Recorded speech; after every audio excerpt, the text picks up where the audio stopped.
Voici la revue de presse. Bonjour Marion Lagardère. Bonjour Patrick, bonjour Julie, bonjour à tous. Dans les kiosques ce matin, plusieurs magazines qui mettent à l'honneur les animaux. Et oui, l'Obs d'abord, avec cette photo impressionnante d'une chouette laponne au regard perçant dans la tête des animaux.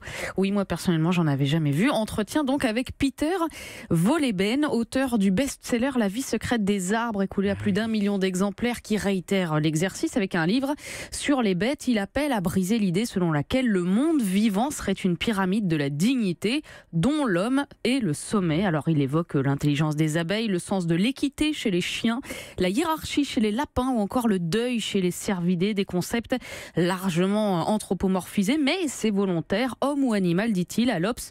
Nous sommes tous animés par les mêmes instincts. Autre animal en couverture cette fois, des Inrocks, le chien, interview du cinéaste Wes Anderson autour de son film L'île aux chiens et du concept suivant, accrochez-vous, les chiens seraient devenus les icônes de la pop culture.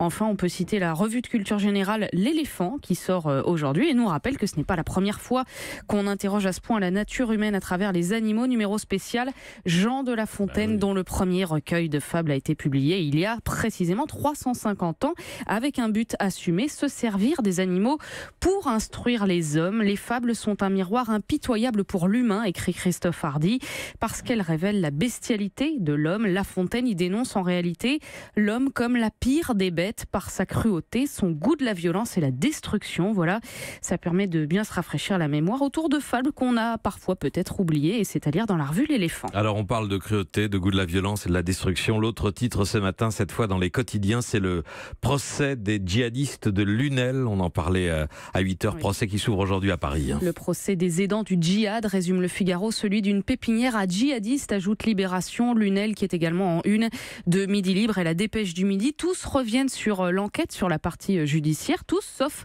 La Croix qui s'intéresse à la ville, Lunel, qui veut chasser l'ombre du djihad. Reportage de Pascal Charrier dans ce lieu où, dit-il, on s'efforce de renouer les liens. 20% de chômage et des poches de grande pauvreté. La ville n'est plus tout à fait la même qu'en 2014, explique Jean-Pierre. Il y a encore beaucoup à faire pour améliorer le vivre ensemble, mais il s'est passé des choses. Une école de la deuxième chance a été ouverte, une autre école du numérique aussi, un centre social, des appels à projets ont été lancés et puis un nouvel imam est arrivé, écrit La Croix. Saïd Haït Lama, contrairement à son prédécesseur, il parle français et ne veut surtout pas que l'engagement dans le djihad des musulmans soit un tabou.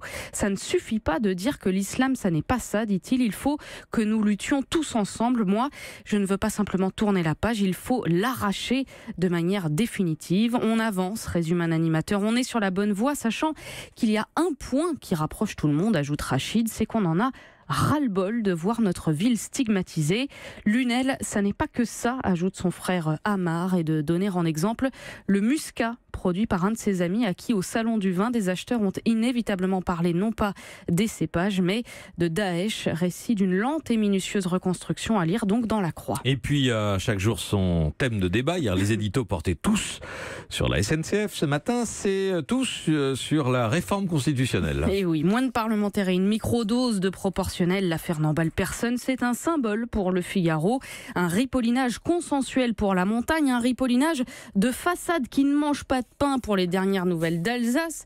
Le Courrier Picard évoque, lui, non pas une réforme, mais une méforme. Et puis, il y a les coulisses, le bras de fer, Bayrou-Larcher. Là aussi, tout le monde est d'accord. C'est le président du Sénat qui a gagné, Gérard Larcher, négociateur aguerri et rusé, écrit Marion Mourgue dans le Figaro. Il a obtenu en partie gain de cause. Pour François Bayrou, du coup, c'est un affront, titre le Huffington Post. Question de poids politique pour couper l'herbe sous le pied d'un Laurent Wauquiez qui voudrait le pousser au référendum pour le faire trébucher, écrit Alexandre Boudet.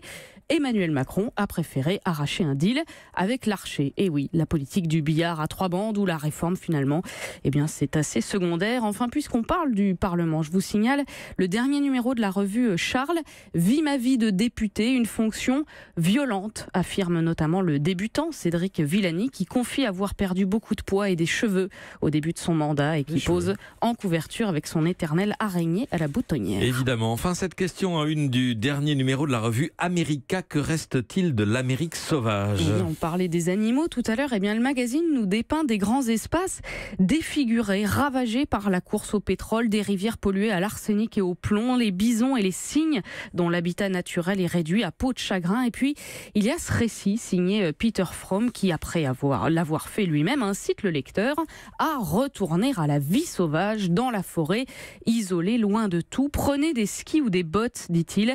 Toute la nourriture possible, évidemment. Surtout pas de téléphone, rien. Jetez-le à la poubelle, sortez de votre vie. Et puis regardez la neige, les traces, la ronde des élans, des mouflons, des cerfs, celle des coyotes, des loups, des pumas. Vous ne tarderez pas à comprendre que les seules traces humaines alentour sont les vôtres. Et ça devrait faire naître en vous une sensation qu'une avalanche de likes ne pourra jamais remplacer. En rentrant, vous réaliserez que vous n'avez pas raté grand-chose du monde des hommes. Vous regretterez l'eau, le vent, les oies qui volent en V. Un monde qui signifie que quelque chose se passe, que quelque chose est là. Alors osez. C'est un très beau récit à lire dans la revue America. Ça dépayse et surtout ça en dit long sur la quête de sens qui nous obsède, cette préoccupation millénaire qui reste, me semble-t-il, l'apanage parmi tous les animaux du seul Homo sapiens. Merci. Europe.